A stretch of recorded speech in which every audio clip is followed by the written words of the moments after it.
In February 1815, the governments of Europe believed Emperor Napoleon Bonaparte was finished. He was trapped on the rocky shores of Elba, an island exile meant to ensure he would never lead an army again. Napoleon waited for a moonless night to slip past the British warships patrolling the coast. He led a tiny force of 1,000 men onto 7 small ships, successfully crossing the Mediterranean to land on the southern coast of France. The news reached King Louis XVIII in Paris days later, triggering immediate panic. The restored monarchy realized their hold on the country was fragile if the former emperor reached the capital. The king dispatched the Royal 5th Regiment of the Line to intercept him. These were elite, disciplined troops with explicit orders to hunt down and eliminate Napoleon before his momentum could grow. By branding Napoleon an international outlaw, the king removed the status of a former monarch. This was now a mandatory kill mission. The 5th Regiment was legally required to treat him as a criminal. By March 7th, Napoleon's march had reached the freezing Alpine foothills. The conditions were brutal, and his men were exhausted. Near the town of Laffrey, the path was cut off. Napoleon's advance guard found themselves in a narrow meadow, trapped between steep wooded hills with nowhere to maneuver. The Royal 5th Regiment stood waiting in a perfect firing line.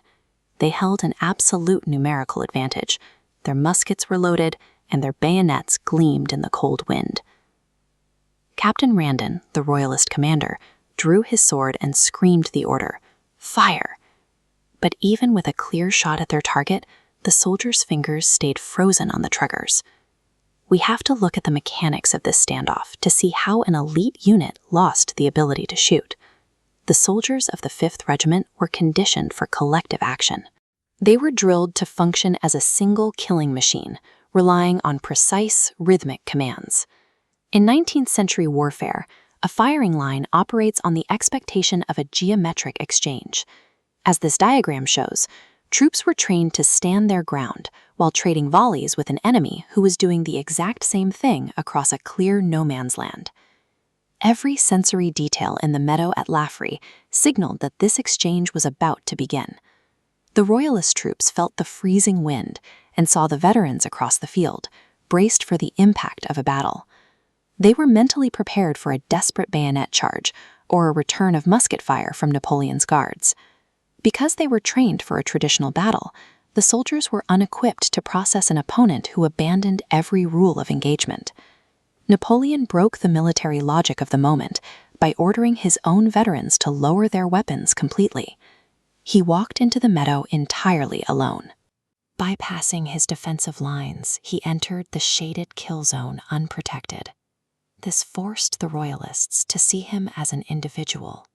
The collective field of fire instantly collapsed into hundreds of personal sightlines focused on one man. Napoleon stepped deep into musket range, reached for his iconic gray overcoat, and ripped it open to bare his chest to the firing squad. This created a state of cognitive dissonance.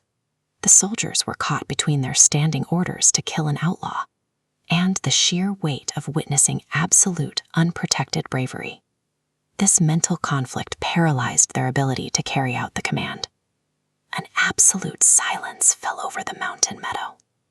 Captain Randon screamed the order to fire again, his voice cracking as he realized he was losing control of his men. The hesitation from the soldiers grew into a total refusal to act. The shaking fingers that were tightened on the cold iron triggers began to pull away, physically releasing the tension as they chose not to shoot. When the 5th Regiment failed to fire on a completely defenseless target, their military discipline was officially broken. Napoleon had won the standoff without a single shot. Napoleon overcame the Royal 5th Regiment by abandoning standard battlefield tactics entirely. He weaponized his own legendary status, using a shocking display of vulnerability to dismantle the regiment's will to fight. A king can command a soldier's rifle, but fearless conviction can paralyze a soldier's mind. At Laffrey, the most impenetrable armor was having no armor at all.